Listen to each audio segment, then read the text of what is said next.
Cerita horor kali ini masih berasal dari kampung ayah saya sekitar puluhan tahun yang lalu, yang letaknya sangat jauh dari kecamatan apalagi kabupaten dan kota. Bisa menempuh perjalanan berjam-jam untuk sampai di desa tersebut. Waktu itu di kampung ayah saya tidak ada jalan aspal seperti di desa-desa lainnya. Bisa dibilang desa itu masih desa terpencil. Kalaupun mau keluar dari desa itu, kita harus menggunakan perahu mesin. Dan untuk sampai ke tujuan, kita perlu memakan waktu seharian.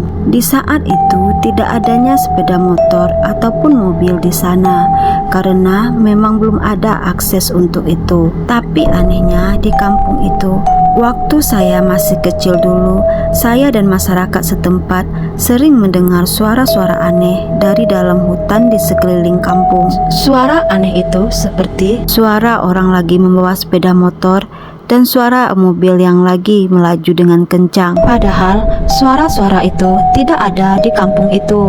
Kalau hari sudah malam, semua anak-anak di kampung itu tidak diperbolehkan keluar rumah, karena di desa itu dipercaya kalau hari sudah malam, penunggu yang ada di sekeliling hutan akan pergi ke kampung untuk mencari anak-anak yang berkeliaran di malam hari. Tapi lain halnya kalau anak-anak di kampung itu keluar pada malam hari dengan orang tua atau ditemani dengan orang yang lebih besar. Setiap malam di kampung itu terdengar suara-suara aneh seperti suara-suara kendaraan umum, padahal itu tidak ada, karena belum adanya akses untuk jalan sepeda motor dan mobil. Suara-suara itu sangat jelas terdengar, dan hampir semua masyarakat di situ sering mendengar hal itu. Dan suatu hari ada kejadian mistis di kampung itu. Tiba-tiba ada salah satu warga kampung yang menghilang entah kemana. Dia adalah seorang gadis yang sangat cantik di kampung itu. Kata keluarganya, dia tidak pulang sudah berhari-hari. Sebut saja nama perempuan itu dengan sebutan nama Wirda. Wirda sudah menghilang 1 hari 1 malam, dan masyarakat di kampung itu mulailah berpikir kehilangan Wirda pasti ada kaitannya dengan penunggu di hutan tersebut. Penunggu di hutan itu sering disebut dengan nama orang bunian atau hantu hutan. Orang bunian itu dipercaya mereka sama seperti manusia biasa, tapi mereka tidak kasat mata dan mereka suka menghuni hutan-hutan belantara. Bisa dibilang juga orang bunian itu sejenis jin.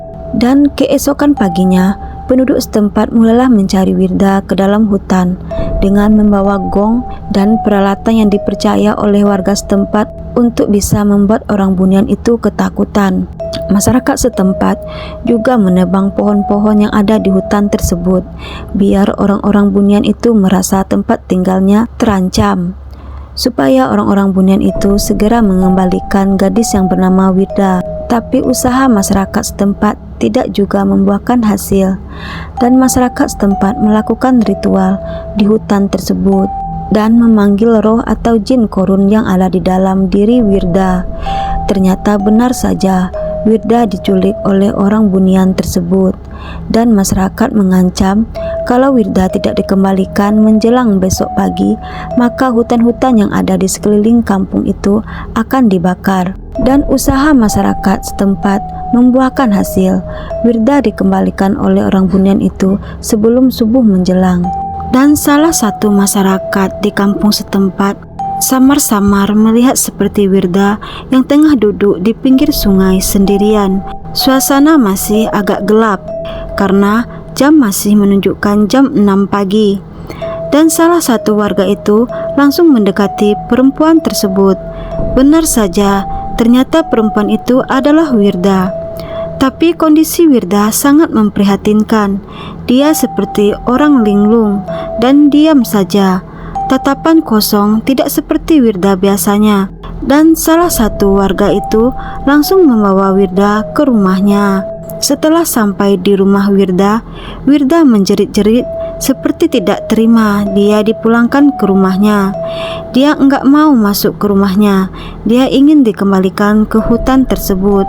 Lalu keluarga memanggil Pak Ustadz setempat, dan tidak butuh waktu lama, Pak Ustadz pun datang, dan Pak Ustadz langsung membacakan ayat-ayat suci Al-Quran di kepala Wirda, dan langsung meniupkan di ubun-ubun Wirda.